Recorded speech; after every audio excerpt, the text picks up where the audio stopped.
दौसा के पूर्व विधायक शंकरलाल शर्मा ने एक बार फिर कांग्रेस पर हमला बोला है। उन्होंने कहा कि कांग्रेस के तमाम दिग्गज राजस्थान में होने वाले विधानसभा उपचुनावों की सारी सीटें जीतने का दावा करते हैं, जबकि दौसा नगर परिषद में भ्रष्टाचार का बोलबाला है, जिसके चलते हम ये विधानसभा चुनाव दौसा से भी जीतेंगे, क्योंकि लोग अब जात पात से ऊपर उठकर भाजपा को वोट देंगे। शंकरलाल शर्मा ने कहा कि नगर परिषद में कितने घोटाले हुए हैं कि आज नगर परिषद को एक बल्ब तक खरीदने की हिम्मत नहीं है, जबकि दीपावली आने वाली है। नगर परिषद का आज सारा काम कार्ड सभापति के पति देखते हैं और उनकी कंडीशन यह है कि उनको फुर्सत नहीं है। ये बात दौसा के बच्चे बच्चे को पता है कि कांग्रेस ने नगर परिषद की कितनी हालत खराब की हुई है। और क्या कुछ कह रहे हैं शंकर शर्मा, दिखाते हैं आपको इस वीडियो में। दौसा जो एरिया है नगर परिषद का, पिछले काल से एक त्रस्त नगर पालिका है, नगर परिषद है। और हमारी इस नगर परिषद ने दौसा की जो हालात खराब कर रखी है, तो आज इतनी बुरी कंडीशन में है कि मैं नहीं मानता कि दौसा नगर परिषद में कोई भी आदमी कांग्रेसी कैंडिडेट को, कांग्रेसी उम्मीदवार को वोट देगा। ये मैं इसलिए कह रहा हूँ कि पूरी नगर परिषद की हालत जिसको कहते हैं ना, पूरे सारे बांग कुएं में बांग पड़ी है, वो हमारे आज नगर परिषद की है। हमें हालात को संभालने के अंदर भी बड़ी दिक्कत आ रही है। सबसे बड़ी बात नगर परिषद में हम हालात के इसलिए भी है कि जो ईओ की पोस्ट है वो राजस्थान में केवल 36 है। एक ईओ यहाँ आ भी नहीं पा रहा। अभी हम एसडीओ से काम चला रहे हैं। उससे पहले जो ईओ 3rd ग्रेड होती है उससे काम तैयार था, लेकिन हाई कोर्ट के कारण हो गया। लेकिन आज 200 फाइल है तो डीएलबी में पड़ी हुई है। आज इतना घपला कर रखा है नगर परिषद ने, एक एक बच्चा जानता है। तो मैं ऐसी स्थिति के अंदर पूरा 2 त्रस्त है, बिजली से, पानी से, सफाई से, कनेक्शन कट गया नगर परिषद का, तो मगर उससे पानी से, उसके अलावा सफाई से आपने बता दिया। आज एक बल्ब हमारे को खरीदने की हिम्मत नहीं है। नगर परिषद की हालत, भाई कहीं तो लाइट तो जला दो, दीपावली आ रही है। हमारे जो चेयरमैन साहब हैं, तो चेयरमैन साहब के जो असलियत तो काम तो पति साहब ही कर रहे हैं। तो पति साहब की कंडीशन ये है कि उनको फुर्सत नहीं है, कोई बात करने के लिए तैयार नहीं है। अब एक ये कि एसडीओ के ऊपर एक ही जोर दिया जा रहा है, पैसा दो उनको, पैसा दो उनको, तो उनका काम चल जाए। तो जब इतनी एक एक बच्चा दूसरा का इस बात को जानता है कि कांग्रेस चेयरमैन ने, कांग्रेस नगर परिषद ने पूरी हालत खराब कर रखी है, लूट खसोट के अलावा कोई काम नहीं है आप सब, तो ऐसी स्थिति में हमारा कैंडिडेट को तो बीजेपी का एक पहली बात तो वोट इतने देंगे कि वो खूब बढ़िया मतों से विजयी हासिल होगा। सर, बीजेपी को जिताने की बात कर रहे हैं आप। बीते कल जिला परिषद ने एक लिस्ट जारी की है सदस्यों की, ग्रामीण प्रकोष्ठ की, उसमें टोटल कांग्रेस ही है। राज बीजेपी का कांग्रेस के सदस्य, तो कैसे देख रहे हो आप जीत का, मतलब ये वार्ड पंच के चुनाव जीत जाएंगे?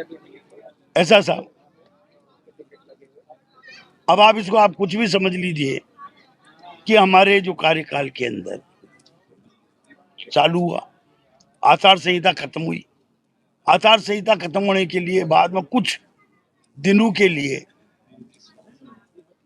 ट्रांसफरों के ऊपर बैन हटा, लेकिन उसी समय से ट्रांसफर बैन लगा रखे। आज हमारी परेशानी एक आ रही है कि बहुत ऐसे जिनको मैं क्या कह सकता हूँ, निकृष्ट कह दो, जो काम करना नहीं चाहते और काम भी करना चाहते हैं, तो उनके चेहरे पे क्या मालूम क्या क्या चश्मा चढ़ा हुआ है। उनकी स्थिति ऐसी है कि हम उनको ट्रांसफर अभी तक नहीं करवा पा रहे। जैसे ही बैन हटता है तो हम भी एक ऐसे जो बढ़िया वर्कर होगा, बढ़िया काम करने वाला होगा, स्वयं का आदमी होगा, उनको जब लाके शेष सीटों पर लाए हम, और लाए जिनके ऊपर बैठे, तो आपको मालूम है कि दौसा पे उन लोगों ने अपनी स्थिति सुधारी है। जो भी आज महकमा है, चाहे कलेक्ट्रेट का हो, चाहे एसडीओ एसपी का हो, चाहे उन्होंने सुधारी है। लेकिन बाकी भी बहुत कुछ है जिनको अभी हमारे को चेंज करवाना मस्ट है। जब तक वो नहीं हटेंगे तब तक हम थोड़ा सा आप वाली जो बात है उसको पूर्णतः सही करने में सर, अपने ये नगर पालिका चुनाव के बाद में अब विधानसभा का चुनाव आ रहा है, तो कैसी तैयारियां आप लोगों की? देखो, विधानसभा का चुनाव के अंदर कुछ तो ऐसा है जो लग रही है कि हमारे विधानसभा वाले इलेक्शन हुई, परिस्थितियां बस बीजेपी का कैंडिडेट हारा, परिस्थितियां थी, परिस्थितियां आज बदलाव हो चुकी है। जातीय समीकरण भी अब ऐसा वाली स्थिति में नहीं है कि कोई एक फरमान जारी कर दिए और उस फरमान के अंदर आ जाए।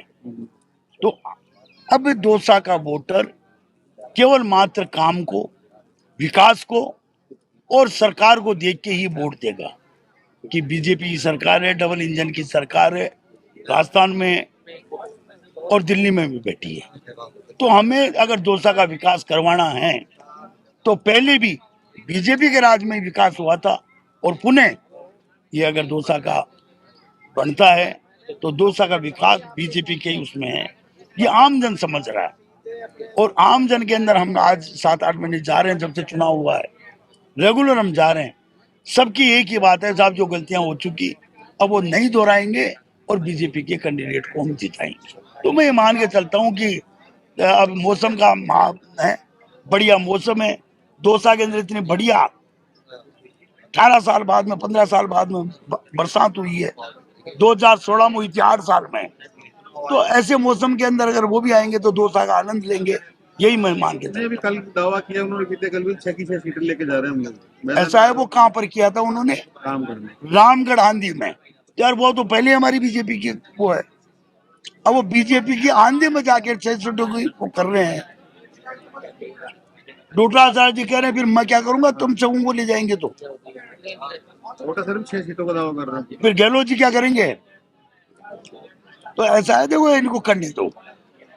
मैंने सुना अपने कुछ गाड़ियों का तोड़ टूट फूट हो गई थी, तो शुरुआत ही स्टार्ट ही उनका थोड़ा अपशकुन हो गया दौसा के अंदर घुसती। तो मैं मानता हूँ वो अपशकुन थोड़ा चलता ही रहेगा चुनाव चलता रहेगा। तो फिर आपकी जीत की क्या स्ट्रेटेजी रहेगी, आप टिकट के बराबर दावेदारी में? पहली बात तो एक बता दूं मैं आपको, मैंने कभी भी टिकट के लिए न तो कभी भागादौड़ी करी और न कभी कोई दावेदारी करी। पार्टी हाईकमान देना चाहेगी तो मैं चुनाव लड़ूंगा, अगर मैं और किसी को देगी तो उनको हम चुनाव लड़वाएंगे। व्यक्तिगत मेरी अभी तक कोई भी किसी भी तरह की कहीं पर भी मंडल से लेकर जिला से लेकर प्रदेश तक कोई दावेदारी पहले भी नहीं की थी, अब भी नहीं है। 50 बायोडाटा पहुंचे अभी परसों जब मीटिंग थी बीजेपी की। बस इसका मतलब आप ये तो मान के चलिए कि इस समय बीजेपी अपर साइड मार रही है, सबको ये लग रहा है कि बीजेपी का कैंडिडेट जीतेगा। तो 50 के अभी तक तो टाइम आने दो और बढ़ेंगे, जो उनको लग रहा है हम जीतेंगे अब की, और जीत की तरफ तो भाई साहब दौड़ लगाते ही हैं लोग। नहीं लगाते हैं, लेकिन आपके टिकट की दावेदारी कुछ ज्यादा मजबूत दिख रही है। अब वो तो शर्मा जी की तरफ वैसे तो पत्रकार भाइयों को ज्यादा मालूम रहता है, पब्लिक में ज्यादा घूमते हैं, तो इसलिए इसके बारे में मैं ना ही कुछ बोलूं तो ठीक रहेगा। सर बोलना तो पड़ेगा, जीत के लिए क्या स्ट्रेटेजी रहेगी? अगर मौका आएगा, अगर फिर मौका मिलेगा, नमस्ते नमस्ते। आइए एमएलए साहब हमारे बीच के अंदर, एमएलए साहब विक्रम जी बंसीवाड़ भी आए हुए हैं। कुल मिला के मेरी ऐसी कोई स्ट्रेटेजी नहीं है। 17 साल से पब्लिक को जानता हूँ, गांव को जानता हूँ, डाणियों को जानता हूँ, हर वर्ग को जानता हूँ, और मैंने सभी को इज्जत दी और इज्जत से रहा हूँ। अगर मौका मिलेगा तो ऐसी कोई बात नहीं है, हम बढ़ेंगे आगे। लेकिन अभी तक ऐसा कोई वो नहीं है, न कोई अभी तक हमने कोई टिकट की वाली बात ही नहीं है। अभी तक तो पार्टी के लिए ही है और पार्टी का वर्क करने के लिए ही है। कल पर तो कांग्रेस वालों ने पुतला भी फूका है, जो राधा मोहन अग्रवाल जी ने जारी किया। देखो ऐसा है, बड़े दुख की बात है कि हमारे यहाँ एक साइड में तो हम ये कहते हैं कि अतिथि देवो भव, और दूसरी साइड में हम पुतले फूंक रहे हैं। उन्होंने गलती क्या कही है? एक ही बात तो कही है कि सचिन जी का समय जो पहले था वो कम हुआ, यही कही है और कुछ कही है? राहुल गांधी के लिए कहा। राहुल गांधी जी का जहां तक सवाल है तो उसमें भी कहाँ गलत कही है? क्या गलत कह दिया? आज बीजेपी इंडिया की सबसे बड़ी पार्टी है। आज तीसरी बार प्रधानमंत्री जी हमारे बैठ गए। राजस्थान के अंदर भजनलाल जी मुख्यमंत्री बन गए। इनके काम पर वो दिक्कत आ रही है। ये पार्टी के लिए कार्य करते हैं, इस बात को तो आपने परसों संभाला मीडिया के सामने कि सचिन पायलट 2 साल में नहीं आते, चुनाव जीत जाते आप। मैं कह रहा हूँ ना, तो समय गया ना। तो भाई आदमी के आज तक एक समय रहा है क्या? आप ये बता दो, एक समय रहा है क्या? नहीं रहा। तो समय गया, 2 बार ले गई मैं। एक बार नहीं, 2 बार लेके बैठ गए। नहीं, मेरे को और क्या चाहिए? तो आपके बड़ी जान नहीं आना दोगे? नहीं, वो भी नहीं चाहेंगे।